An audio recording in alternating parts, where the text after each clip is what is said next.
Y esperemos festejar un buen día de la primavera. La actualidad tiene nombre, es Miguel Peirano, acaba de presentar el presupuesto, los gastos y los ingresos, claro, del país para el próximo año, el 2008.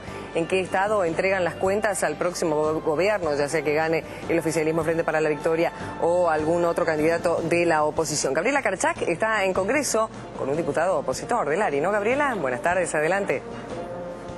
Muy buenas tardes. Acaba de terminar la exposición tanto del ministro de Economía Miguel Peirano como de Raúl Rigo, que es el secretario de Presupuesto, proyectando lo que van a ser, como vos contabas, los números del próximo año, de este proyecto de ley que entró a la Cámara de Diputados el viernes a última hora. Hoy se hizo esta presentación, no se aceptaron preguntas, tampoco hubo un debate, y entonces le vamos a preguntar a Eduardo Macaluce, que es el presidente del bloque de diputados del ARI, qué es lo que piensa de esta presentación del ministro de Economía y el secretario de Presupuesto. ¿Qué tal, Macaluce? Buenas tardes. Hola, ¿qué tal? En primer lugar, no se pudieron hacer preguntas, así que no pudimos pedir precisiones. Qué sé yo, evalúan una inflación proyectada del 7.7% para el año próximo. Eso está claro que está fuera de la realidad. Ahí nosotros hubiéramos querido pedir precisiones. Evalúan que una buena parte de el superávit va a estar basada en el ahorro de los organismos de seguridad social, el PAMI y el ANSES. Y todos nosotros sabemos que el PAMI y el ANSES no están para ahorrar plata, están para darle servicios a los jubilados. Hablaba de precisiones como cuáles. Por ejemplo esto, ¿por qué el PAMI va a ahorrar plata y parte del superávit lo va a hacer el PAMI cuando el PAMI tiene atrasos en las operaciones de cataratas, atrasos en la entrega de audífonos, deficiencias enormes en las prestaciones? Entonces uno se pregunta cómo va a haber superávit en un organismo que tiene que brindar servicios. Queríamos que nos precisen por qué y de qué forma se va a hacer. Por otra parte, el PAMI, que según el presupuesto ahorra dinero antes de las elecciones, empieza a mandar o bolsas de comida o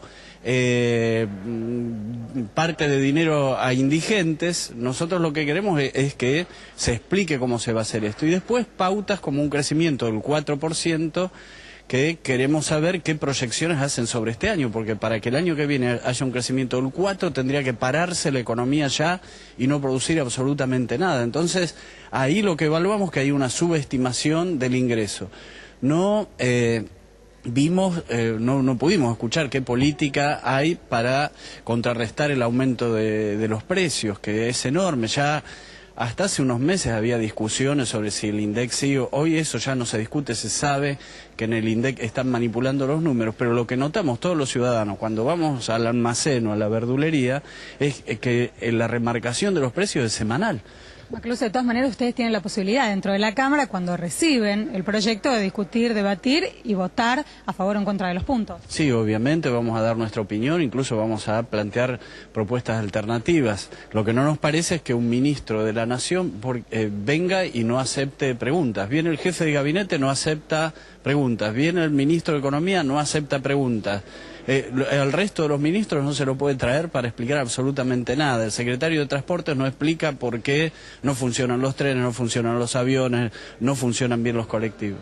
Que la diputada Patricia Vaca Narvaja, que es una persona que lucha por los derechos de los consumidores, históricamente haya estado presente en este panel acompañando, ¿no es una seguridad para la gente que ella está presente y que avala esta presentación? Sí, la garantía para la gente es que se hagan cosas que tengan que ver con los intereses de los ciudadanos. En los últimos presupuestos nosotros vimos que hay miles de millones de pesos en subsidios, por ejemplo, para empresas petroleras, que es una de las 4 actividades más rentables del mundo, y no hay subsidios suficientes para la pequeña y mediana empresa.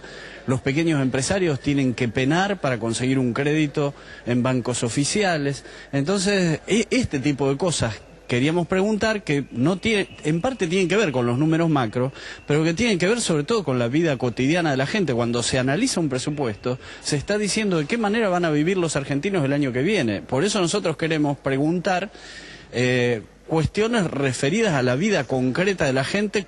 ¿Qué políticas va a tener el gobierno? Y hasta ahora no hemos podido, por lo que nosotros vemos, las políticas de subsidio van a seguir y no se va a subsidiar al ciudadano común.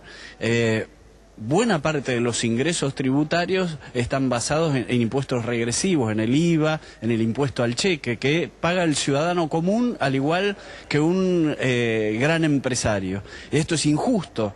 Tampoco se nos explica cómo van a hacer una redistribución del ingreso si la carga principal de los impuestos está sobre impuestos al consumo. Muchísimas gracias, Carlos. Bueno, la palabra del presidente del bloque del ARI, que como ustedes escucharon, no conforme con la presentación, ni con los números, ni con el método que se utilizó en esta exposición del proyecto de ley de presupuesto 2008, en la que el ministro de Economía, Miguel Peirano, y el secretario de Presupuesto, Rigo, hicieron uso de la palabra y no se permitió ningún tipo de pregunta ni de debate. Todo un estilo esto en el Congreso, lamentablemente, ¿no? En definitiva. Gracias, Gabriela. Como decía, seguramente los diputados harán lo propio en el momento de debatirlo y en definitiva de aceptarlo o de rechazarlo. Muchas gracias, Gabriela Karchak, desde el Congreso de la Nación. Vamos a pasar a otro tema.